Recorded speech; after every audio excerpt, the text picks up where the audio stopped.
Responde, porque Deus te escolheu. Amém?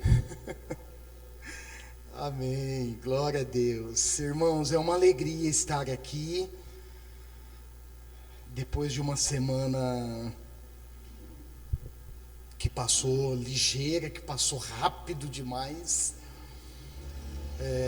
e uma semana difícil, uma semana corrida, de compromissos e situações que acontecem e que de alguma maneira tentam nos tirar do foco.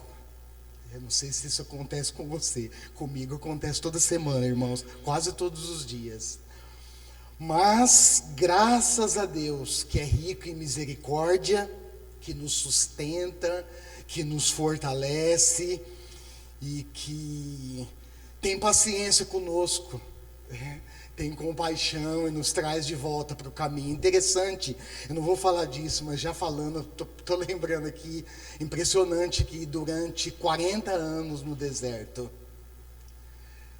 o Senhor conduziu o povo, teve misericórdia, abençoou, derramou provisões, e o que Ele recebeu do povo foi murmuração, um povo murmurão, coração duro e rebelde.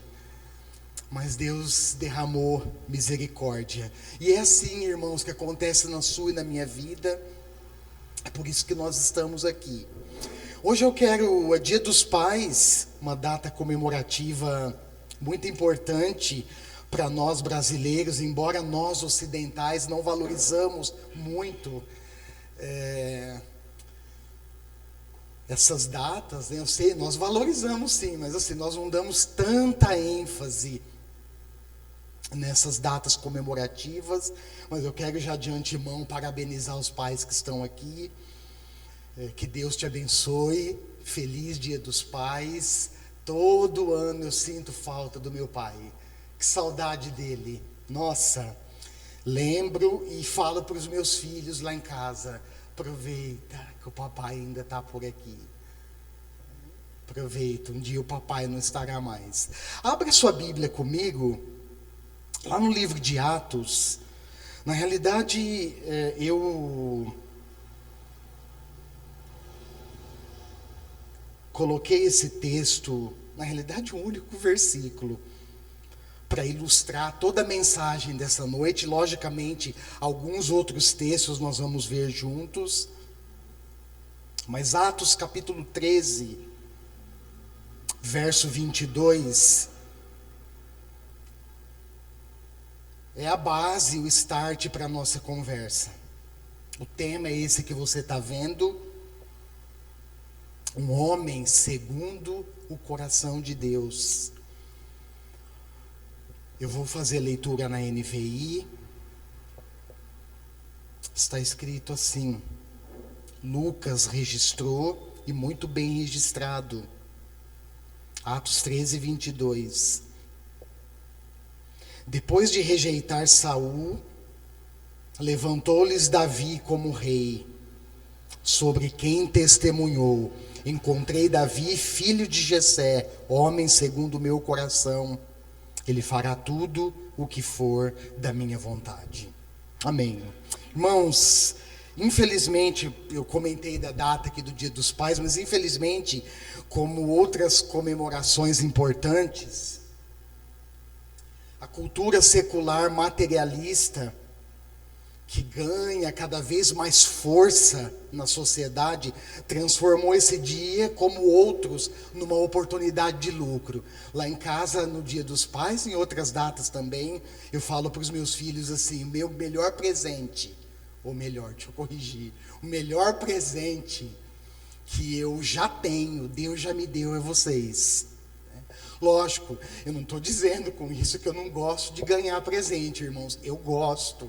Deixa eu colocar a palavra correta, pingo no i aqui, para não ser mal compreendido. Eu gosto. Aliás, deixa eu lançar a pergunta para você: quem é que não gosta de ganhar presente? Mas a sociedade, ela aproveita dessas datas para ganhar dinheiro. Nessa sociedade moderna, irmãos, consumista, a felicidade, que é considerado um sentimento de bem-estar e de realização temporária, encontra seu sentido em alguns fundamentos frágeis e instáveis, como, por exemplo, dinheiro, as coisas materiais, acumulação, status, poder, enfim, e por aí vai. A gente poderia ampliar a lista aqui e incluir outras coisas. Por isso que a procura pelos jogos da sorte, não sei onde que eu estava com a cabeça quando eu coloquei isso aqui na mensagem. Os jogos da sorte continua grande. Muitos querem ganhar na Mega Sena, irmãos. Todo mês eu vou na lotérica e acho que a moça deve me achar um homem de outro mundo, porque toda vez ela me oferece: o senhor não quer fazer um joguinho? O senhor não quer? Não, obrigado. Aí no outro mês eu volto lá, sobra um troquinho: o senhor não quer aproveitar? Joga na Mega, faz. Muito obrigado, moço, todo mês. Mas o fato é, irmãos, há uma procura muito grande, porque as pessoas colocam no dinheiro a grande realização da vida. E aí, quando a gente morre, fica a realidade, né? O que nós carregamos conosco? A mala de dinheiro vai junto? São esses fundamentos frágeis que eu comentei, alguns e instáveis, que geram no ser humano a falsa sensação de realização e segurança. Lógico, irmãos, o dinheiro é um recurso importante, especialmente, por exemplo, num caso de saúde. Puxa, acontece um fato grave na saúde, você precisa de um dinheiro emergencial, eu tenho guardado na conta, ótimo, que bom. É um recurso importante, mas o que eu quero dizer, irmãos, é que não é o recurso principal.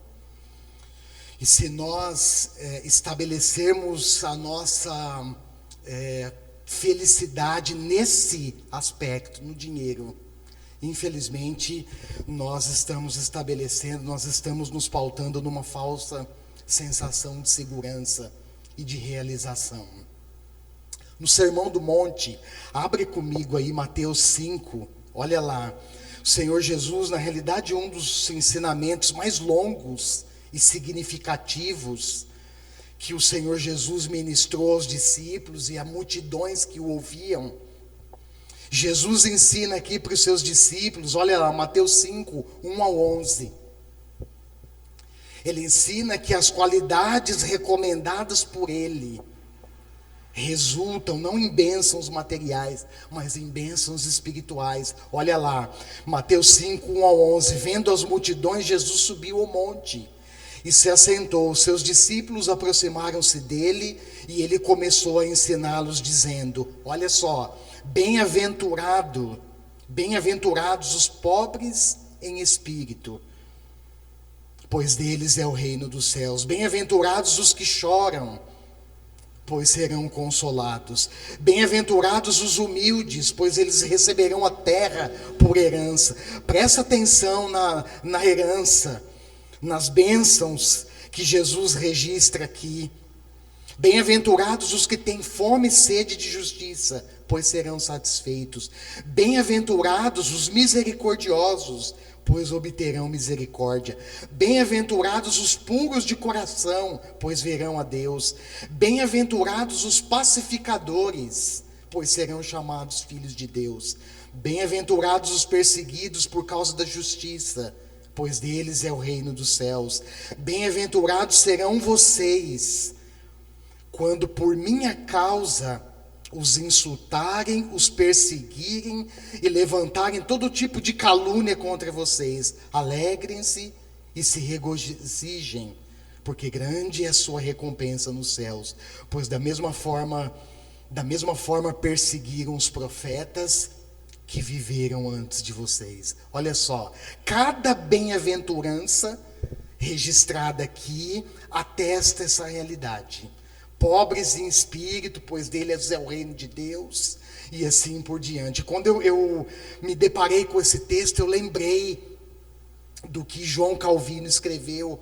Aqueles que não sabem, que não conhecem, João Calvino foi um teólogo francês, escritor francês, um dos principais nomes da Reforma Protestante, um dos pais da igreja, um homem muito estudioso, muito usado por Deus na sua época, no seu tempo. Olha o que ele escreveu, se referindo aos pobres em espírito. Gosto muito dessa colocação que ele faz. Somente aqueles que são reduzidos a nada em si mesmos e apoiam-se na misericórdia de Deus são humildes de espírito. Olha só, o que ele está registrando aqui em outras palavras. Aqueles que reconhecem a sua falência espiritual. Aqueles que reconhecem, irmãos, que nada em si o conduz a uma justificação. Pelo contrário, aqueles que se reduzem a nada e se apoiam na misericórdia de Deus, esses são humildes de espírito. E os humildes de espírito, o que Jesus disse? Deles é o reino dos céus. Irmãos, nós precisamos, grave isso, apoiar toda a nossa fé, toda a nossa confiança, toda a nossa existência no senhorio de Jesus. Nós nada somos, nós nada podemos, e quando Deus olha para nós, quando Deus nos escolhe, quando Ele nos chama, quando Ele nos abençoa, não é porque em nós, irmãos, há algo de bom, mas é porque Deus é grande em misericórdia. É porque Ele é rico em compaixão, é porque o seu amor é incomparável. É por isso. E quando nós reconhecemos a nossa falência como pessoas, como indivíduos, nos reduzimos em nada e nos apoiamos na misericórdia de Deus, nós somos bem-aventurados. Nós somos bem-aventurados. E aí ele segue, né, assim por diante, ele vai fazendo referência, citando cada bênção, benefícios daqueles que confiam em Deus, daqueles que vivem segundo os ensinos de Jesus.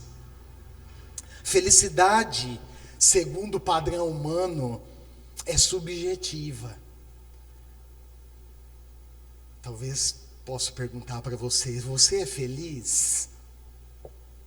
Aí você vai emitir uma resposta: eu sou feliz. Não sou feliz. Não sei. Mas a felicidade, irmão, segundo o padrão humano, ela é subjetiva. O que eu quero dizer com isso?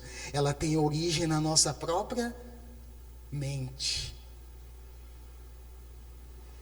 Ela tem origem naquilo que nós mesmos concebemos aqui, na nossa mente. A partir dos nossos desejos pessoais e a partir dos nossos interesses pessoais. Então, por exemplo, se a minha felicidade está num carro novo, eu idealizo, eu penso, eu sonho de noite com esse carro novo.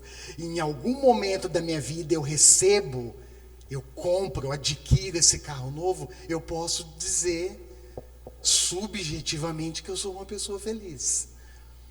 Mas essa felicidade, presta atenção, ela está pautada, ela está baseada naquilo que eu me interesso, naquilo que satisfaz o meu ego, a minha alma humana. Então, é um tipo de felicidade. Mas a felicidade, segundo o padrão de Deus, ela é objetiva. Olha só, há uma diferença gigantesca. A felicidade, segundo o padrão de Deus, não é a partir dos meus interesses, da minha vontade, dos meus desejos pessoais. Ela é a partir do quê? A partir de um padrão estabelecido pelo próprio Deus. E se eu viver esse padrão, logo eu serei um bem-aventurado. E na realidade, irmãos, a palavra bem-aventurado no grego é a palavra makarios. Makarios, e ela seria um equívoco nosso fundamentar ou interpretar essa palavra como uma felicidade. Na realidade, Jesus está dando recomendações objetivas. Olha só, os humildes de espírito, que mais? Os que choram, os humildes. Então, são recomendações objetivas que, se vivermos, se aplicarmos na nossa vida, na nossa relação com Deus e um com os outros, nós receberemos como benefício tudo isso que está aqui, ó. Todas essas bênçãos celestiais. Só que às vezes, irmãos, nós preferimos as bênçãos do mundo. Nós corremos mais atrás das bênçãos materiais, das bênçãos segundo o padrão da felicidade, segundo o padrão humano, do que as bênçãos celestiais. E quando você para e olha com atenção e pensa no ensino de Jesus aqui, nesses primeiros versos do início do Sermão do Monte, você pensa, gente, se for comparar isso com o padrão da sociedade, com o padrão humano, é totalmente inverso, totalmente diferente. Porque na nossa sociedade, aqueles que choram são considerados o quê? Fracos. E eu já cheguei, irmãos, ouvi dentro da igreja, sabe aqueles irmãozinhos com boa intenção, ô Senhor, dá graça, Senhor, para essa turma, com boa intenção, que te vê sofrendo, bate no seu ombro e fala, você não pode chorar, irmão. Você quer ver quando é o mesmo período de luto, você perdeu alguém querido? Chora não, irmão. Como não chora não? Eu perdi alguém da minha família, alguém que fazia parte do meu convívio, alguém importante para mim. A intenção é boa, mas o conselho... Olha só, irmãos, os humildes, a sociedade que nós vivemos, os humildes são considerados como eles são vistos pela sociedade? Pessoas fracas. Os fortes é que dominam. Os fortes é que estão na frente. Os que têm fome e sede de justiça. Olha só. Então parece que não. Vai na contramão dos valores da sociedade que nós vivemos. E se nós, irmãos, como discípulos de Jesus, vivermos esses ensinamentos, nós receberemos bênçãos celestiais. Mas agora, deixa eu voltar de novo para o tema. Deixa eu voltar aqui para enfatizar esse homem segundo o coração de Deus. No primeiro livro do profeta Samuel, é onde nós encontramos pela primeira vez essa expressão, um homem segundo o coração de Deus. 1 Samuel, abre comigo, capítulo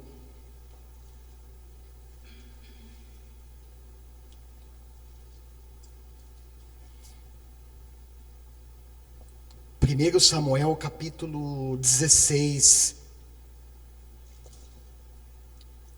Na realidade, capítulo 13. Isso.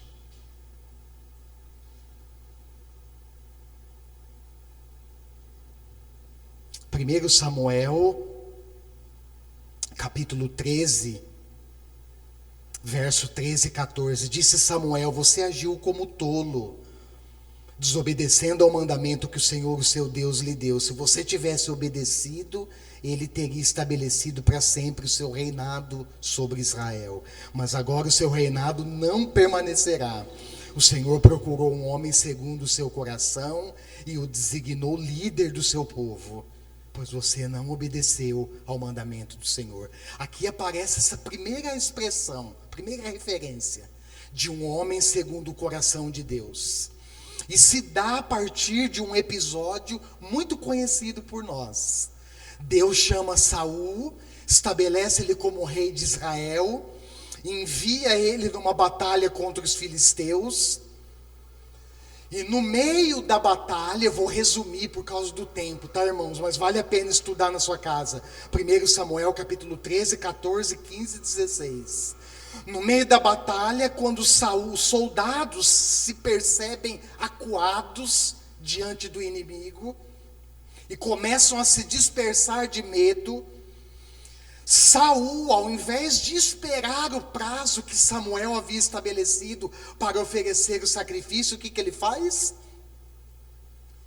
Ele oferece o sacrifício que somente o sacerdote poderia fazer. E por causa disso, Samuel chama a atenção, repreende, fala: olha, se você tivesse obedecido, Deus estabeleceria, olha o que está escrito lá, para sempre o seu reinado sobre Israel. Já falei isso aqui, né, irmãos? Como a desobediência, ela tem um preço alto. Como ela custa caro. E não tem jeito, irmãos, no reino de Deus a regra não muda. Princípios de Deus não é como nós humanos, como nós ocidentais, como nós brasileiros pensamos. Dá para dar um jeitinho, dá para acertar lá na frente. Com Deus não é assim, irmãos. Todas as vezes que nós desobedecemos, que nós fazemos escolhas contrárias aos princípios de Deus, nós vamos sofrer as consequências. E no caso de Saul, custou caro, não só a perda do reinado, mas como, se você for olhar lá na frente mais um pouquinho, a Bíblia diz que o Espírito Santo de Deus se retira dele. E quando nós perdemos a presença de Deus, irmãos, nós perdemos o quê? Nós perdemos tudo. Nós podemos, irmãos, grave isso que você vai ouvir agora. Nós podemos ter status, nós podemos ser reconhecidos na cidade, nós podemos ter bons amigos, nós podemos ter uma família estruturada, nós podemos ter recursos no banco. Mas se nós não tivermos a presença de Deus, nós não somos nada. E eu já falei isso, acho que em algum momento vou repetir. Se tem uma coisa que eu temo, irmãos, é me afastar de Deus. Eu tenho um monte de outros temores na vida. Eu me preocupo com os meus filhos, com a minha esposa, com o futuro deles, com um monte de coisa. Mas se tem uma coisa, irmãos, que causa pavor, temor no meu coração, é me afastar da presença de Deus. Porque eu sei, irmãos, que o dia que isso acontecer, eu serei um homem morto, um homem perdido. E Saul teve outra chance. Olha como que Deus é misericordioso. Teve outra chance. 1 Samuel capítulo 15. Uma batalha de novo. A missão agora era atacar os amalequitas. Mas quando, irmãos, ele recebe a missão, 1 Samuel capítulo 15, olha lá, a instrução de Samuel, ou seja, a instrução de Deus para Saul era: olha, elimina, extermina tudo. Olha lá, 1 Samuel capítulo 15, verso 3. Agora vão, Samuel dizendo para Saul: vão, ataquem os amalequitas e consagrem ao Senhor para quê? Para destruição, tudo tudo o que lhes pertence. Não poupem nada. Matem homens, mulheres, crianças, recém-nascidos. Olha só, irmãos, como eram sanguinárias as batalhas daquele tempo. Bois, ovelhas, camelos e jumentos. 4. Então convocou Saul os homens e se reuniu em Telaim. 200.000 soldados de infantaria e 10.000 homens de Judá. Saul foi à cidade, aí segue o texto.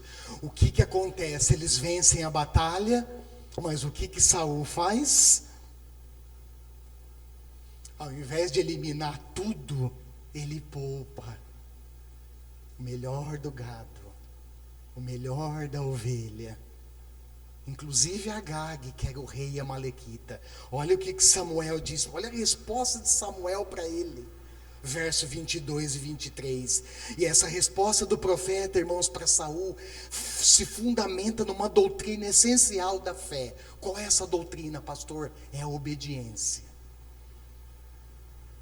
Irmãos, nós podemos conhecer a Bíblia de Gênesis a Apocalipse. Nós podemos passar a vida inteira na igreja. A nossa família pode fundar uma igreja e passar a vida inteira nela, crescendo, servindo. Que bom! Mas se nós não obedecermos a palavra de Deus, irmãos, nós seremos meros religiosos. Porque a fé cristã, ela se fundamenta nesse princípio. A obediência, irmãos, é tão importante para Deus. Ela é tão importante para Deus que quando Ele cria o homem e o mundo, Deus estabelece um limite. Nós falamos disso aqui sexta-feira, alguns dias atrás. E ao estabelecer um limite, Deus deixa claro, olha, o dia que você avançar esse limite, o que vai acontecer com você? Você vai morrer. E a desobediência, irmãos, humana, ela custou tão caro para Deus, que Ele precisou enviar o seu único filho, para resolver de uma vez por todas a questão. Olha o verso 22, e a resposta de Samuel para Saul se fundamenta na obediência. Olha o que ele diz: acaso tem o Senhor tanto prazer em holocaustos e em sacrifícios? Na realidade ele responde com uma pergunta. Eu achei isso o máximo. Samuel demais. Acaso tem o Senhor tanto prazer em holocaustos e em sacrifícios, quanto em que se obedeça a sua palavra? Olha só. A obediência é melhor do que o sacrifício. E a submissão é melhor do que a gordura de carneiros. Olha agora, olha a sequência, olha como que Deus enxerga a rebeldia. Olha como é sério, irmãos, pois a rebeldia é como o pecado da feitiçaria. E a arrogância ou o orgulho como o mal da idolatria. Olha só, irmãos. Olha como Deus trata a rebeldia. Ele trata como o pecado da feitiçaria e o orgulho como a idolatria. Pecados repugnantes para Deus, irmãos. E Saul, não satisfeito com isso, o texto segue, olha lá. Ele vai para Gilgal, ergue um monumento em sua própria honra. E quando ele vê Samuel, ele diz: ó, missão cumprida. Ó, fiz o que Deus mandou. E aí Samuel pergunta para ele: ué, então que balido de ovelhas é esse que eu ouço? Olha só, verso 14 do capítulo 15. Que balido de ovelhas é esse que eu ouço com os meus próprios ouvidos? Que mugido de bois é esse que estou ouvindo? E aí Saul tenta inventar uma desculpinha esfarrapada. E Samuel repreende ele. Então tudo isso que eu estou trazendo para vocês, irmãos, ilustra o que nós ouvimos em Atos capítulo 13. Só que Atos capítulo 13 é um discurso de Paulo numa sinagoga. lá na cidade de Antioquia da Psídia, hoje atual Turquia, uma região da atual Turquia, onde se encontram só as ruínas dessa antiga cidade. Paulo entra nessa sinagoga e ele então, o chefe da sinagoga pergunta se alguém gostaria de dar uma palavra, e aí Paulo se levanta, dá uma aula, faz uma exposição bíblica, e dentro da sua exposição bíblica, ele menciona que Deus havia escolhido Davi, um homem segundo seu coração. E nessa noite, irmãos, eu vou trazer dois aspectos para vocês aqui. Os aspectos positivos e negativos de um homem segundo o coração de Deus. Mas olha lá 1 Samuel 16, a sequência da narrativa bíblica se segue. Deus escolhe Davi, envia Samuel para ungí-lo lá em Belém. Deus escolheu caçula, e quase que o profeta está indo pela aparência. Vem Eliabe, Samuel olha, é esse, é alto, é forte, faz academia, puxa, é esse. Mas aí Deus fala para ele, Samuel, não é esse. O homem vê a aparência, mas Deus vê o quê? O nosso coração.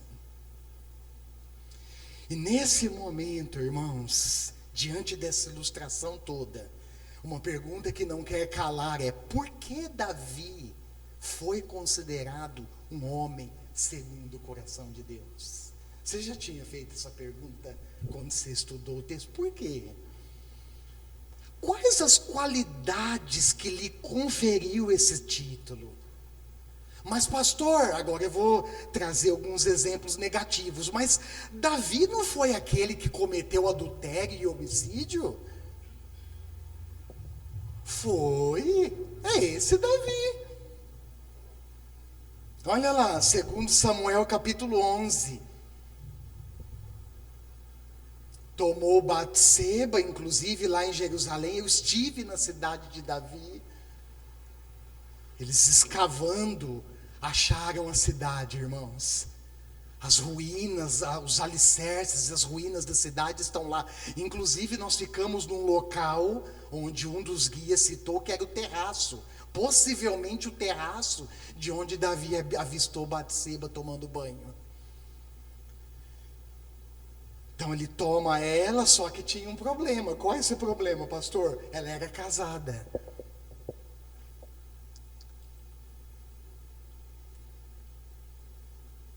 Se deita com ela, passa um tempo, ela manda um recadinho no palácio. Ei, Davi, hein?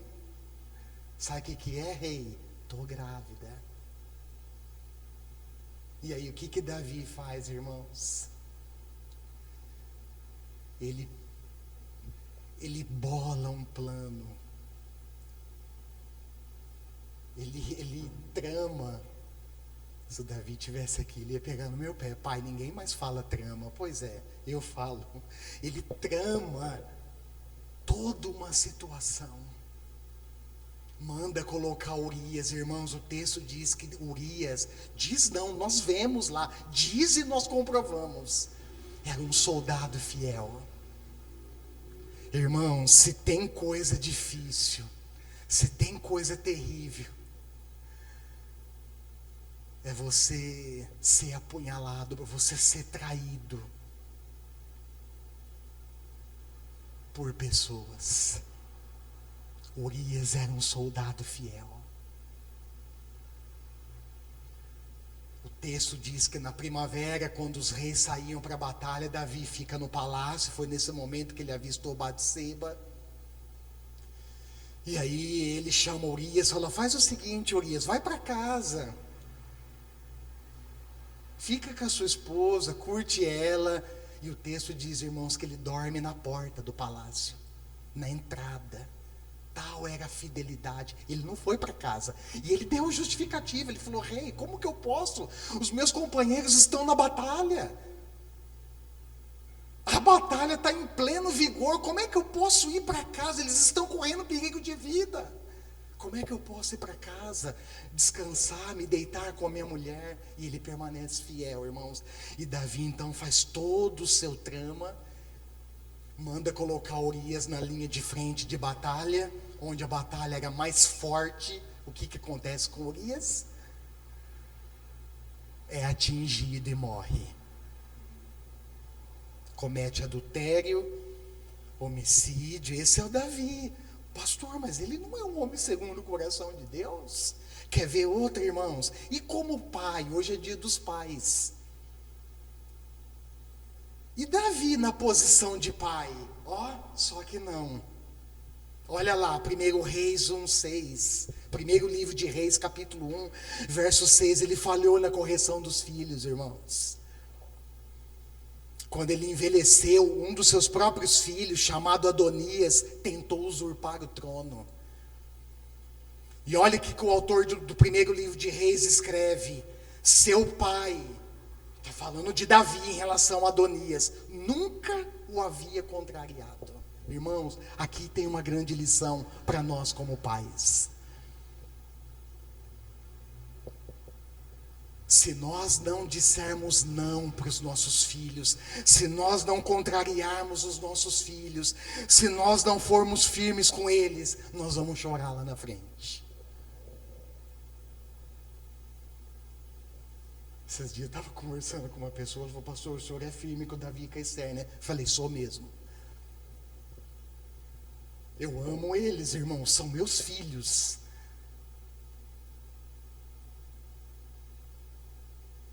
Mas eu preciso ser firme com eles. Nós como pais, irmãos, não podemos fazer vista grossas ou fechar os olhos diante da realidade dos nossos filhos, se essa for uma realidade negativa. Olha só, seu pai nunca o havia contrariado, nunca lhe perguntava: por que você age assim? O que aconteceu lá na frente? O próprio filho se levanta contra o pai e tenta usurpar o trono. Queima, pastor, mas não é esse o homem segundo o coração de Deus? Olha só, irmão, segundo Samuel 12, seu filho Absalão também liderou uma conspiração para ocupar o trono, quando Davi foi rei em Hebrom. E além de tentar usurpar o trono, ele se deitou com as servas, as concubinas de Davi, em plena luz do dia. Isso era uma profecia se cumprindo por meio do profeta Natã. Porque Natã, quando vai repreender Davi, diz: olha, o que você fez às escondidas, Davi, com você vai ser diferente, vai ser em plena luz do dia. E o texto diz, irmão, você pode ver lá, que Absalão armam para ele uma tenda no terraço do palácio. E ele se deita em plena luz do dia, para que todos vejam. Ele se deita com as servas do seu pai.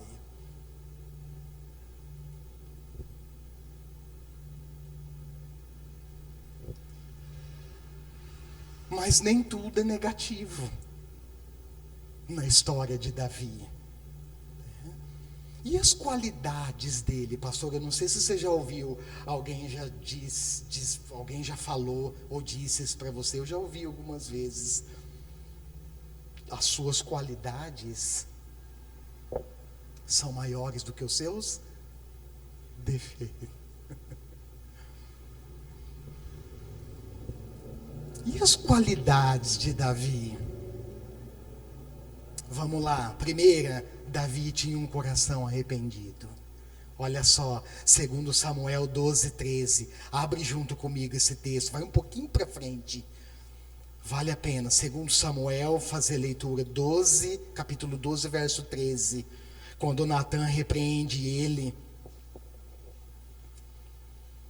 Olha o que está escrito, irmãos. Olha a postura de Davi. Então Davi disse a Natã: pequei contra o Senhor. Ele reconhece, irmãos. E não só ele reconhece. Olha lá no Salmo 51. Que foi um salmo que Davi escreveu quando o profeta Natã veio confrontar ele. depois que ele havia cometido adultério adultério com Batseba. Olha só, verso 1 ao 13, Salmo 51, 3 ao 5. Olha o que está escrito lá: pois eu mesmo reconheço as minhas transgressões, e o meu pecado sempre me persegue. Para um pouco aqui, irmãos. Davi era rei. Ele estava na posição de rei. E um homem nessa posição, irmãos, se sente orgulhoso. Mas olha a postura de Davi. Olha, eu reconheço as minhas transgressões. Davi tinha um coração arrependido, irmãos. Olha a sequência, olha o verso 4. Contra ti, só contra ti pequei, e fiz o que tu reprovas, de modo que justa é a sua sentença. E tens razão em condenar-me. Sei que sou pecador desde que nasci. Sim, desde que concebeu a minha mãe. Olha só.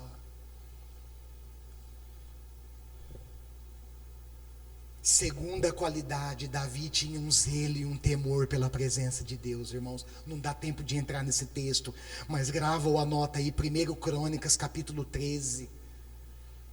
O que está registrado nesse texto? Quando Davi traz a arca da aliança para Jerusalém. A arca, irmãos, era um símbolo da presença de Deus. Era um local onde a presença de Deus se manifestava. Davi está lá no verso 8, e todos os israelitas iam dançando, cantando com todo vigor diante de Deus, ao som da harpa, de liras, de tamborins, de símbolos e cornetas. Porque a presença de Deus, que tinha sido esquecida no tempo de Saul, no reinado de Saul, agora, irmãos, estava sendo trazida de volta para Jerusalém. Outra qualidade, estou passando rápido aqui, mas Davi ansiava pela presença de Deus. Olha lá o Salmo 63. E esse salmo, ele tem ele é muito especial, ele é muito peculiar, porque Davi escreveu quando ele estava fugindo do seu filho Absalão, em pleno deserto de Judá. E olha lá o que Davi revela no verso 1, Salmo 63, 1. Ó Deus, Tu és o meu Deus, eu te busco intensamente. A minha alma tem sede de Ti, todo o meu ser anseia por Ti, numa terra seca, exausta e sem água. Olha só, irmãos, faz sentido essas qualidades para ele ser reconhecido como homem segundo o coração de Deus? Faz sentido.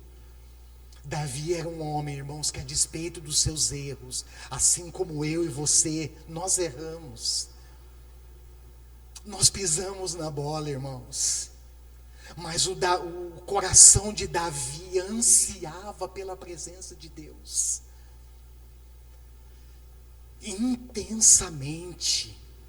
Olha só, Deus é pessoalmente conhecido por ele.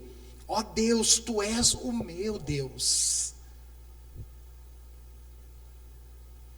Recebe prioridade no uso do tempo, porque Davi buscava o Senhor de madrugada, buscava o Senhor com um desejo intenso no coração. Eu fico pensando, irmãos, quantos de nós ansiamos intensamente pela presença de Deus? Esses dias eu falei lá em casa, falei, não dá resto de tempo para Deus. Sabe por quê? Porque Deus, irmãos, não merece resto. E se for para dar resto, um conselho que eu te dou, e pego para mim também, não dê nada. Porque Deus não precisa de resto, irmãos. Deus é melhor. Grave uma coisa, Deus é digno do melhor do seu tempo. Deus é digno do melhor da sua vida. Deus é digno do melhor dos seus recursos. Deus é digno de tudo que você tem, do melhor da sua existência. Só que às vezes, irmãos, nós fazemos como os israelitas faziam sacrifícios. Escolhia boi manco e boi cego para ir ofertar diante do altar do Senhor. Às vezes, irmãos, nós entregamos para Deus aquilo que não tem muita significância e muito valor para nós.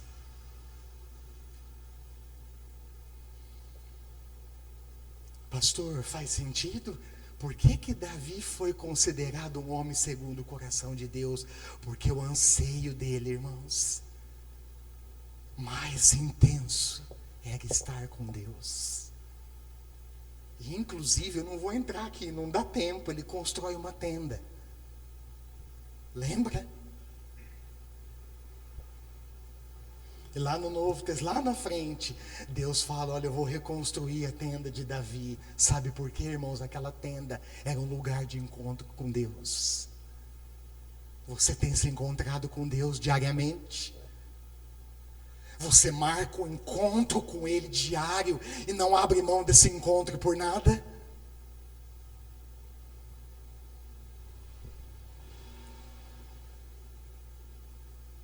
Outra consciência, essa é demais. O Salmo ainda, inclusive, irmãos, quase metade dos Salmos. Quantos Salmos tem na Bíblia mesmo? Pergunta de escolinha dominical, das meninas lá no fundo. Quantos? 130, 145 ou 150? Isso, 150. Aliás, irmãos, quase metade do Salmo, sabe quem escreveu? Davi. Sabe onde é que ele estava? Estava no palácio não, irmãos. Ele estava no deserto. Olha o Salmo 23, outra característica dele, outra qualidade, consciência viva. Por que viva, pastor? Porque às vezes a nossa consciência já está morta. Consciência viva e convicção firme da presença de Deus. Onde que ele mostra isso? Olha o Salmo 23. O Senhor é o meu pastor, de nada terei falta. Em verdes pastos me faz repousar e me conduz a águas tranquilas. Restaura-me o vigor, guia-me nas veredas da justiça por amor do seu nome. Mesmo quando eu andar por um vale de trevas e morte, não temerei perigo algum. Por quê? Tu estás comigo, a tua vara e o teu cajado me consolam, me protege. Olha a consciência dele, irmãos, de que Deus estava com ele, guiando em todo o tempo, não só nos momentos bons. Nós vivemos, irmãos, uma época, um período do cristianismo, que quando nós passamos pelo vale, quando nós passamos pelo deserto, uma das coisas que nós ouvimos, sabe o que é? Deus esqueceu de mim.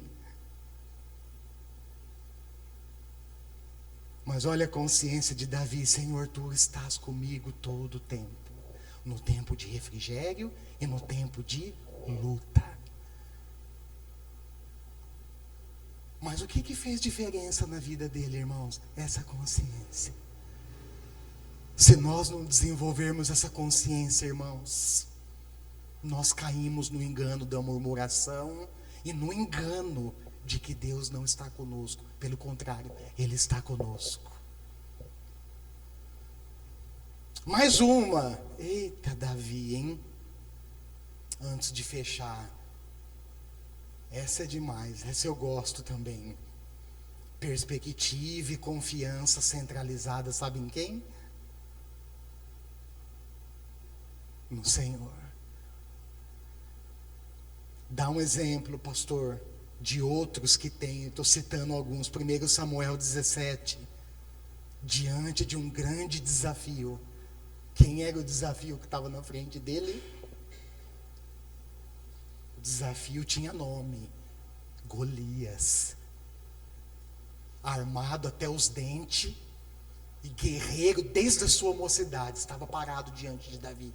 Quem é o desafio que está na sua frente? Ou qual é o desafio que está na sua frente? Tem nome? Qual é o desafio que te assola, que te causa pavor, medo, insegurança? Qual é o desafio, irmão? Se a sua perspectiva estiver no Senhor, fica tranquilo.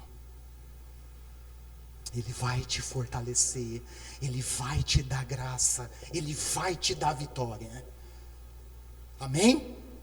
Olha só, 1 Samuel 17, versos 36 e 37, vale a pena. Desculpa, eu saí aqui do endereço, mas eu volto rapidinho. 1 Samuel 17, 36 e 37, olha a postura de Davi diante de Golias.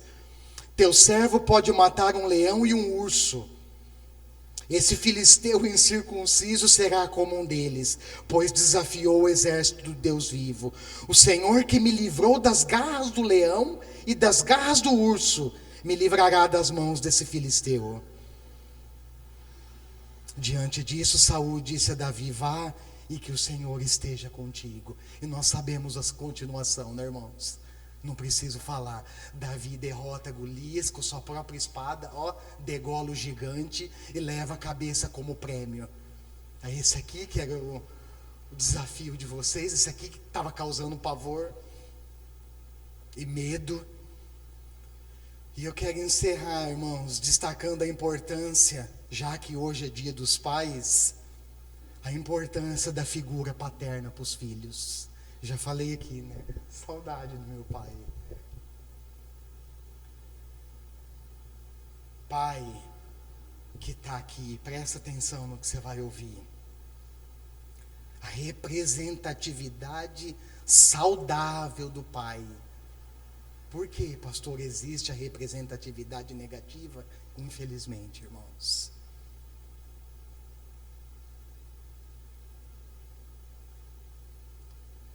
Essa semana, numa das aulas do seminário, pois eu vou compartilhar com o pessoal da diretoria o milagre de Deus, a provisão de Deus. Deus é fiel. Eu fiquei chocado. O tema era abuso sexual infantil. Eu fiquei chocado, irmãos, de ouvir que na maioria dos casos de abuso infantil, sabe quem é o abusador?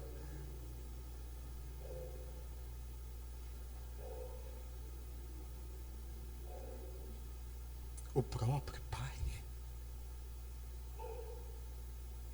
Então, uma representatividade saudável do pai é muito importante na construção e na formação da personalidade, ou seja, do caráter dos filhos. Eu, por exemplo, estou corrigindo um monte de coisa errada. Postura minha, irmãos, errada, estou corrigindo. O Espírito Santo mostra, eu preciso corrigir, para não afetar os meus filhos, porque eles estão em processo de formação. E com meu pai eu aprendi a cultivar um valor muito importante que eu levo na minha bagagem e procuro viver. Qual é? É a honestidade. E também, irmãos, aprendi que a palavra de um homem encontra respaldo, fundamento no compromisso e na verdade. Meu pai era um homem honesto, irmãos. Ele era um homem íntegro. E ele me ensinou a ser honesto na vida, a ser íntegro, a não voltar atrás com a palavra. Deu a sua palavra, dê e cumpra. Os filhos, irmãos, precisam encontrar essa referência dentro de casa, senão sabe o que pode acontecer? Eles vão procurar em outros ambientes e em outras figuras. Pastor, qual o perigo disso? O perigo é que essas representações, elas podem estar distantes da figura paterna E pior, distante, sabe do quê? Dos princípios da palavra de Deus.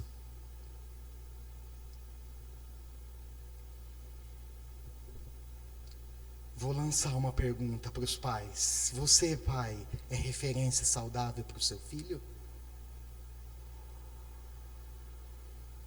E por fim, eu acho que eu não podia deixar de incluir, senão eu falharia aqui na construção do sermão.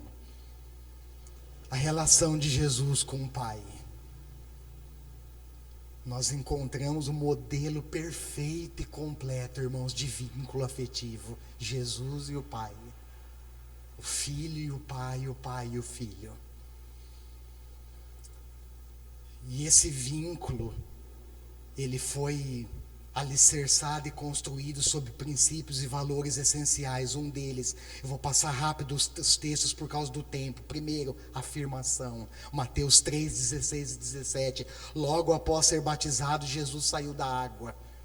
Naquele momento, o que acontece? Abre os céus, o Espírito Santo desce sobre ele em forma de pomba, pousa sobre ele. Então Jesus ouve uma voz dos céus que disse o quê? Este é o meu filho amado, em quem eu tenho prazer. Olha só, irmãos, o pai afirmando filho. Às vezes a gente só bate na tecla da afirmação negativa, mas afirme positivamente o seu filho. Quer ver outro exemplo? O exemplo, baseado no modelo do exemplo. Jesus lhes deu essa resposta: eu lhes digo verdadeiramente que o filho não pode fazer nada de si mesmo, só pode fazer o que vê o pai fazer, porque o que o pai faz, o filho faz também. Ou seja, um pai ensina pelo exemplo. Da presença do Pai, Jesus via transbordar bondade, compaixão em favor dos necessitados. Esse texto está lá em João 5. O contexto mostra a cura do paralítico lá no tanque de Betesda. Eu estive nesse tanque lá em Jerusalém.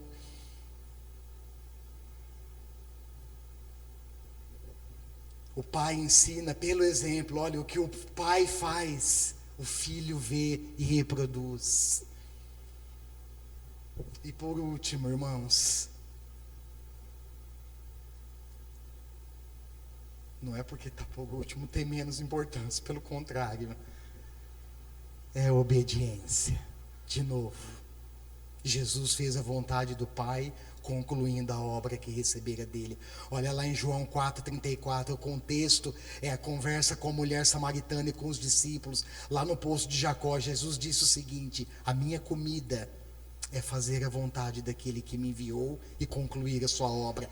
João 6,38, o contexto é a primeira multiplicação dos pães e dos peixes. Olha o que Jesus disse: pois eu desci dos céus não para fazer a minha vontade, mas para fazer a vontade daquele que me enviou. E fechando, Filipenses 2,8, a sua obediência integral levou ele para onde? Para onde? Para a cruz.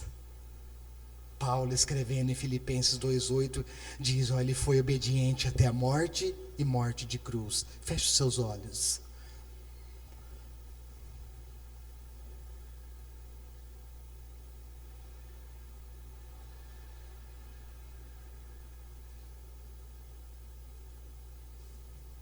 Aqueles que vão nos acompanhar depois, ouvindo a mensagem, participando, se possível, pelo canal do YouTube. Se posicione diante de Deus agora, querido. Os princípios não são somente para os pais aqui hoje, são para todos nós.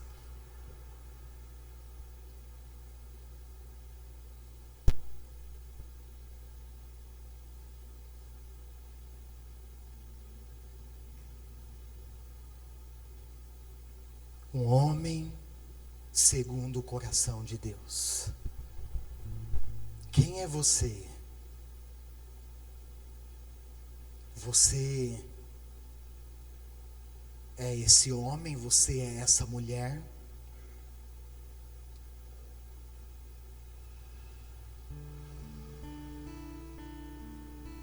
Se nós olharmos, irmãos, só o lado negativo de Davi, os aspectos negativos da sua vida, certamente nós riscaríamos esse título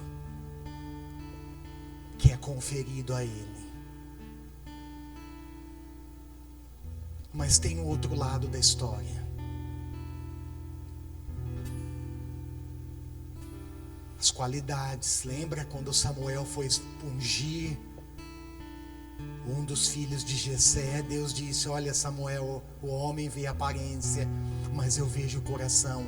Quando Deus escolheu Davi, irmãos, ele enxergou em Davi esse coração, com essas qualidades, todas essas que eu citei aqui, e mais. Se a gente for olhar de novo para a palavra, nós vamos extrair. Mas Davi tinha um coração arrependido, zelo e temor pela presença de Deus, anseio pela presença de Deus, consciência viva e convicção firme da presença de Deus, perspectiva e confiança centralizada no Senhor.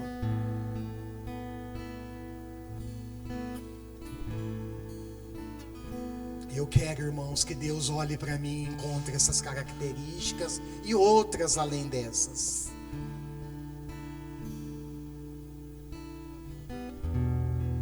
Ore ao Senhor. Não saia daqui sem fazer uma oração pessoal.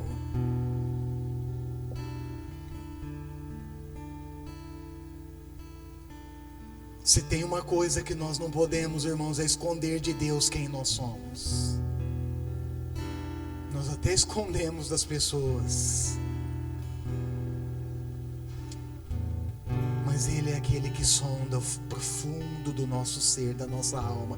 Deus sabe quem você é. E com certeza, querido e querida, Ele tem encontrado qualidades na sua vida.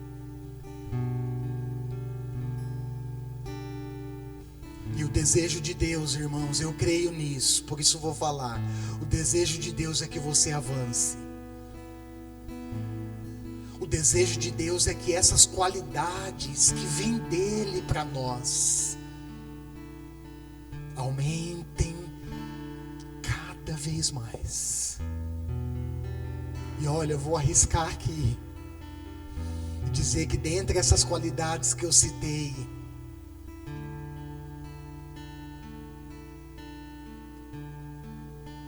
que seja encontrado com mais ênfase dentro de mim e de nós essa busca, essa ânsia, esse desejo intenso de estar com o Senhor todos os dias. Peça isso, Senhor, olha, que esse anseio da minha alma aumente cada vez mais. E talvez, querido, se a sua consciência está cauterizada, se você está num local de acomodação, num lugar de comodismo, renuncie isso essa noite, se arrependa por isso, e clame ao Senhor, peça a Ele: Deus, me dê uma consciência viva, uma convicção firme, sólida de que o Senhor está comigo. Deus, e aumenta dentro do meu coração o anseio por Ti, a sede por Tua presença, Senhor.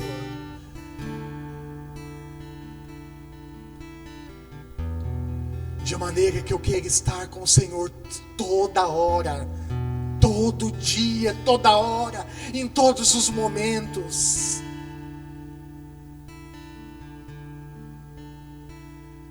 Fortalece, Senhor, a Tua igreja. O Senhor sabe a realidade daqueles que estão aqui hoje. O Senhor conhece exatamente o nível de busca, de entrega, o nível de compromisso que cada um tem desenvolvido com o Senhor. Ajuda-nos, ajuda-nos.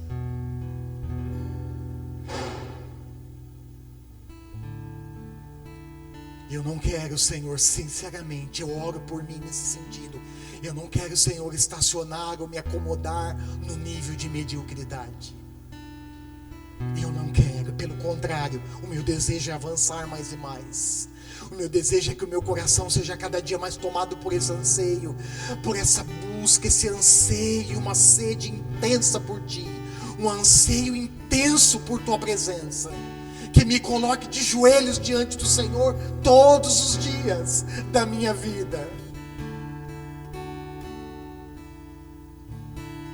até o último suspiro que o Senhor me conceder nesse mundo, nessa terra.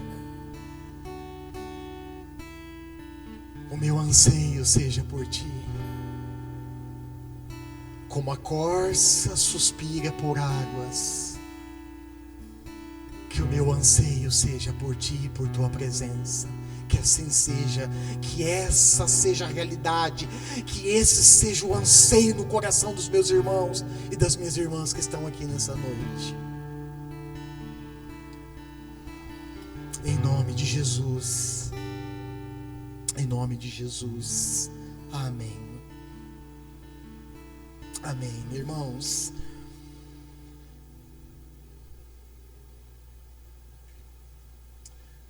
Antes de nos cumprimentarmos, encerrar e dar a bênção final e nos cumprimentarmos, eu quero dar alguns avisos importantes que são publicados